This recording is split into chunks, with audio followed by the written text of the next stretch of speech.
મેં જેવા કપડાં મશીનમાં નાખ્યા ને એવી જ લાઈટ ગુલ થઈ ગઈ. કાંઈ નહીં, લાઈટ નથી ને ત્યાં સુધીમાં આ ફ્રીજની ડીપ ક્લિનિંગ કરવાનું કામ કરવાનું છે. જ્યારથી અમે આવ્યા છે ને પાર્ટનરને ફ્રીજની કોઈ પણ વસ્તુ આપું ને ખાઈને સીધું એમ જ કહી મને તરબૂચની સ્મેલ આવે છે. તરબૂચ રાખ્યા ને તો બહુ ટાઈમ થઈ ગયો, તો પણ એનો વહેમ તો દૂર કરવો જ પડશે. એના માટે એક જ ઓપ્શન હતો, ડીપ ક્લિનિંગ.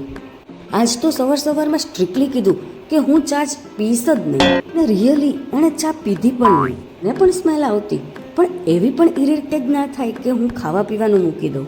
ચલો તો ફ્રીજની એક એસેસરીઝ જ કહેવાતી હશે, મને ખબર નહીં. અમે તો ખાના જ કહીએ. બધા વોશ કરીને રાખી તો દીધા, પણ ફ્રીજ નવું છે એટલે હું કન્ફ્યુઝ થઈ ગઈ.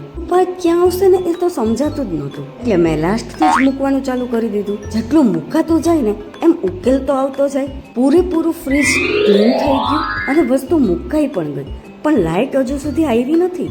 કાંઈ નહીં, ચલો હવે જમી લઈએ. ખુશીબેનનો આવવાનો ટાઈમ પણ થઈ ગયો છે. જોવો છો ને કેવો કત્તોકત્તીનો ટાઈમ હોય.